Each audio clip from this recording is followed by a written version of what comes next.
میری عمر 25 سال ہو چکی تھی اور میرا رنگ بھی ہلکا سانولا تھا۔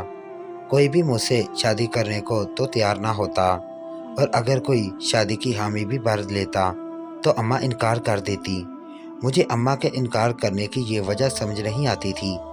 ہمارے گاؤں کا ماحول بہت زیادہ گھٹن زدہ تھا۔ یہاں نکلنا تو کسی جنت سے کم نہیں تھا۔ ہمارے یہاں مردوں کا راج تھا، عورتوں کو بولنے کی بھی ہمت نہ ہوئی۔ تبھی یہاں کی زندگی کسی کو دلکش نہیں لگتی تھی۔ البتہ میری عمر 25 سال ہو چکی تھی، ابھی تک میرا رشتہ نہیں ہوا تھا۔ تبھی میری ایک سکھیلی ہما جو مجھے بہت اچھے سے جانتی تھی، مگر ساتھ میرا مذاق اڑانے میں بھی کوئی کمی نہ چھوڑتی، ایک دن سب لڑکیوں کے سامنے ہنس کر بولی، تیری ماں نے تو شادی والا کمرہ کھول رکھا ہے، جہاں پر جاتے ہی لڑکیوں کی شادیاں ہو جاتی ہیں، تو پھر وہ تجھے کیوں اس شادی والے کمرے میں نہیں بھیجتی تاکہ کوئی تجھے بیاہ کر لے جائے اور تو اس گاؤں سے دور چلی جائے۔ ہما کی یہ بات میرے دل کو لگی تھی، کیونکہ میں اماں کی اس بات پر واقعی نالاں تھی۔ میں سوچتی کہ اماں اگر چاہے تو وہ مجھے بھی اس کمرے میں بھیج سکتی ہیں، میری بھی شادی ہو جائے اور میں اس گاؤں سے باہر چلی جاؤں۔ مگر میں نے اماں سے جب یہ بات کی تو وہ غصے سے بھڑک اٹھی۔ لگتا تھا جیسے میں نے ان سے کوئی غلط بات کہہ دی ہو۔ اماں تم مجھے اس کمرے میں کیوں نہیں بھیجتی؟ شاید میری بھی شادی ہو جائے اور میں اس گاؤں سے دور کہیں چلی جاؤں۔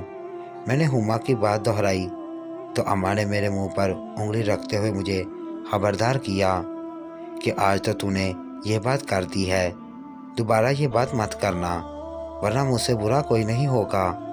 اماں کی بات سن کر میرا دل بیٹھ گیا۔ میرا رنگ سانولا تھا، عمر 25 سال ہو چکی تھی، اب مجھ سے کون شادی کرتا؟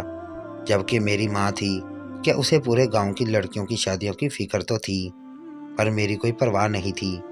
میں نے اماں سے کچھ نہ کہا اور چپ سادھ لی، مگر دل ہی دل میں سوچ لیا تھا کہ اس کمرے میں ضرور جاؤں گی جہاں جانے کے بعد لڑکیوں کی شادیاں ہوتی ہیں۔ خیر، آج بھی جمعرات کا دن تھا، ہر طرف ہنگامہ سا تھا، عورتیں اور لڑکیاں ہمارے گھر کے بڑے ہال میں جمع تھیں۔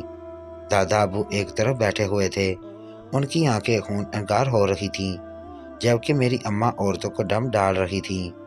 تھوڑی دیر بعد دادا ابا اٹھ کر چلے گئے۔ اماں نے اشارے سے خادمہ کو اپنے پاس بلایا اور اسے اشارہ کیا کہ فلان لڑکی کو شادی والے کمرے میں لے جاؤ۔ اماں کے کہتے ہی خادمہ اس عورت کو اور اس کی بیٹی کو شادی والے کمرے میں لے کر چلی گئی۔ 5 منٹ کے بعد جب وہ عورتیں شادی والے کمرے سے باہر آئیں تو ان کے چہرے کھلکھلا رہے تھے، جبکہ بیٹی کا چہرہ خیال سے گلابی ہوتا جا رہا تھا۔ وہ بے پناہ خوبصورت لڑکی تھی، اس نے کسی سے بات نہیں کی، شاید یہ اماں کی ہدایت تھی یا پھر اس نے خود ہم سے بات نہیں کی۔ بہرحال وہ ہجوم سے گزر کر چلی گئی، اور پھر وہی ہوا جو اماں نے کہا تھا۔ اگلے ہفتے میں اس کی شادی ہو گئی، مگر اس بار حیرت کی بات یہ تھی کہ اس شادی کا پورے گاؤں میں کسی کو پتہ نہیں چلا۔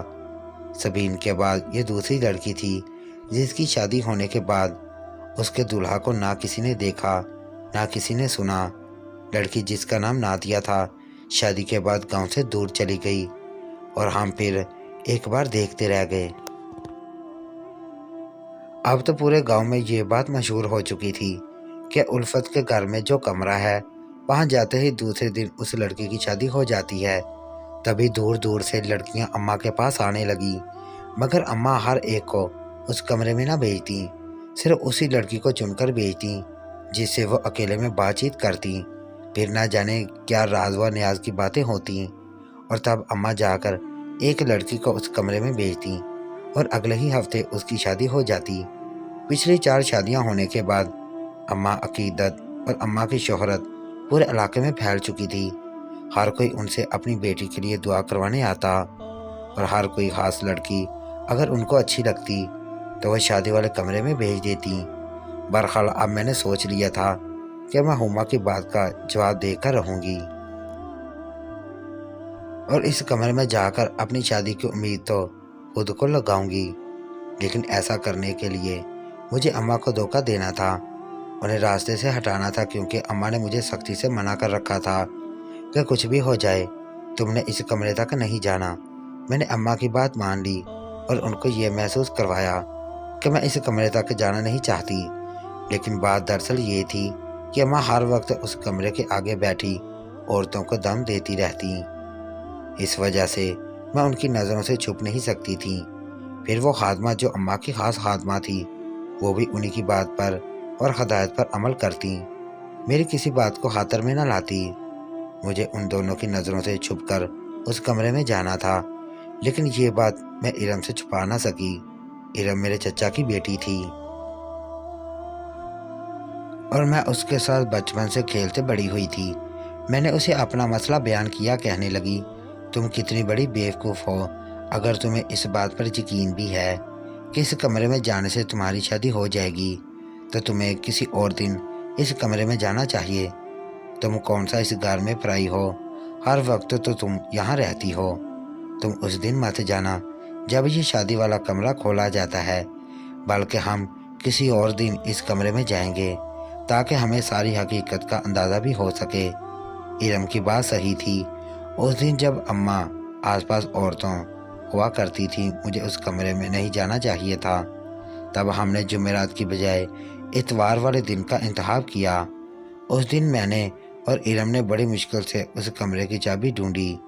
میں اس کمرے پر ایک بڑا سا موٹا سا تالا پڑا ہوا تھا جو ہر وقت یہاں لگایا جاتا تھا اور کسی کو بھی اس کمرے میں آنے کی اجازت نہیں تھی۔ بڑی مشکل سے چابیاں ڈھونڈنے کے بعد جب ہم اس کمرے تک پہنچے تو ہمارے دل زور زور سے دھڑک رہے تھے۔ ہم کو بھی معلوم نہیں تھا کہ اس کمرے میں کیا ہوگا، اور ڈر بھی لگ رہا تھا کہ اگر کمرے کے اندر کوئی ہوا تو کیا کریں گی۔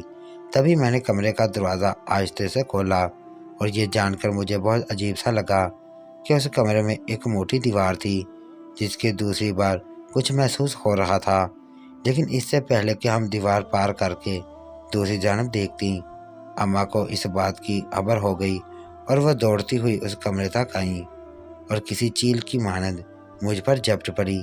یہ کیا کر رہی ہو تم؟ خدارا گر کر تمہیں منع کیا تھا اس کمرے میں نہیں آنا، کیا کرنے آئی ہو یہاں؟ باہر نکلو۔ اماں کے چیخو پکار سن کر میری اور ہما کی تو آنکھوں کے آگے اندھیرا چھا گیا۔ سوچا بھی نہیں تھا کہ اماں کو اتنے بر وقت ہمارے اس کارنامے کی خبر ہو جائے گی۔ اماں کے ہاتھوں بری طرح پٹنے کے بعد ہم اس کمرے سے باہر آ گئی، مگر ہم نے ہمت نہیں ہاری۔ ہما کہنے لگی، تم فکر نہیں کرو، میں اس بات کا کوئی نہ کوئی حل نکال کر ہی رہوں گی۔ اب کہ ہم جمعرات والے دن ہی شادی والے کمرے میں جائیں گی تاکہ ہمیں عین اسی معلومات کا پتہ چلے جو ہم سے چھپائی جا رہی ہیں۔ ہما کی بات صحیح تھی۔ میں نے بھی شادی والے کمرے میں جانے کا فیصلہ جمعرات تک ملتوی کر دیا۔ اماں بھی 2-3 دن میں یہ بات بھول گئی اور مجھے سختی سے منع کیا کہ میں دوبارہ اس کمرے تک نہ جاؤں۔ جمعرات والے دن ہما مجھ سے کہنے لگی کہ وہ میرا ساتھ ضرور دے گی۔ چہرہ اس نے 2-3 عورتوں کو اشارہ کیا۔ اب نہ جانے کیا بھگدڑ مچ گئی۔ ہما نے ان کو دیکھنے کے لیے بلا لیا۔ وہ عورتیں یکدم بے چین ہو کر دروازے کے آگے سے ہٹ گئیں۔